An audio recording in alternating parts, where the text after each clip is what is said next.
What is going on, squad? What is this I'm sitting on, and why does this look like a medieval torture device? Well, for starters, it kind of is, okay?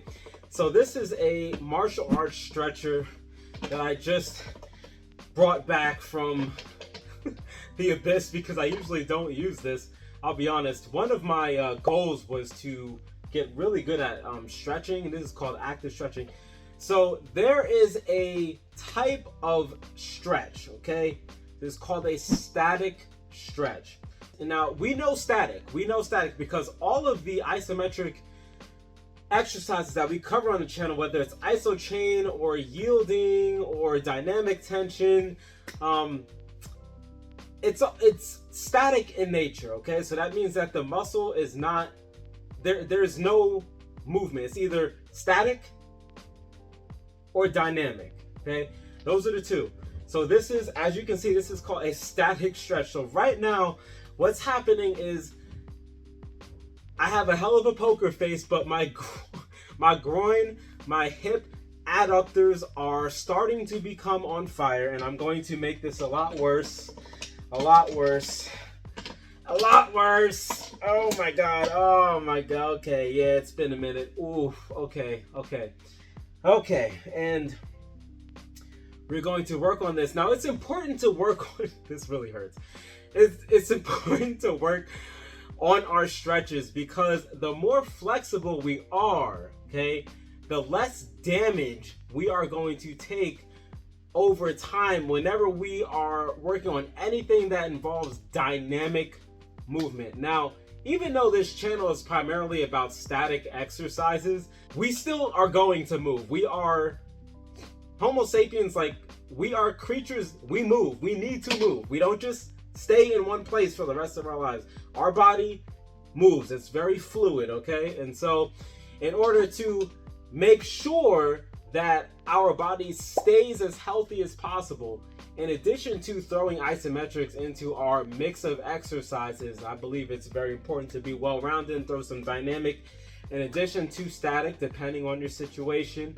It's also really important to stretch. When should you stretch? You should stretch after your workout and after your body's warmed up. Never stretch a cold muscle. Guys, never stretch a cold muscle. I remember being in track and they had us stretch first. They had us stretch cold. I don't know why anyone would want to freeze a rubber band in a freezer for like 30 minutes, take it out and pull on it. What do you think is going to happen if you pull on an elastic band that's been frozen? It's going to snap. All right, our bodies are very much the same.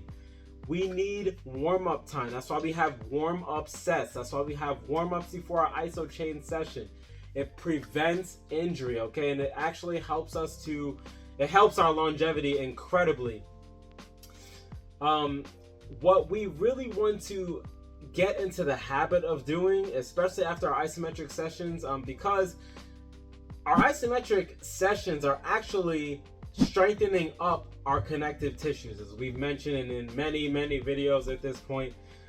The tendons and ligaments, the connective tissues that connect muscle to bone and bone to bone. Okay, it's really important to strengthen those, but it's also important to have them be flexible. And it is possible to have both. It's not just exclusive to one and then you can't get the other. You can do both. And so what I'd recommend is to stretch for, I can't believe this is not killing me right now. Wow.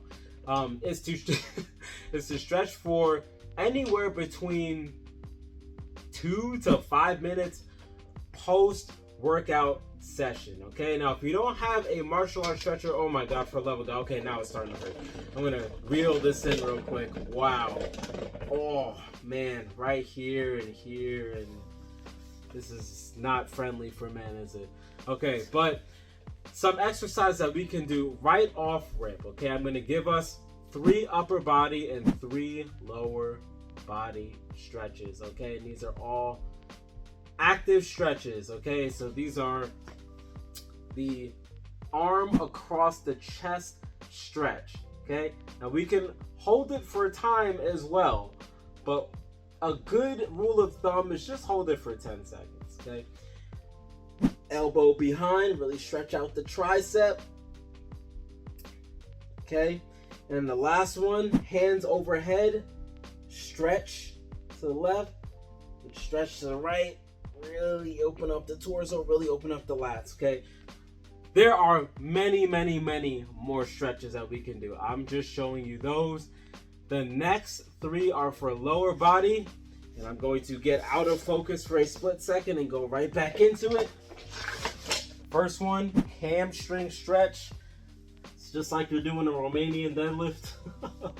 So you just want to grab the ankles, straighten out the knees. Do not have them bent. Straighten them out. Really feel that stretch. Okay, that stretch behind the knee. All right, really working that hamstring. You're gonna feel a little bit of pressure in your lower back, but not too much. All right, hold that. Come back up. Next one, quadricep stretch. It's gonna require a little balance. If you need to hold on to a wall, that is fine.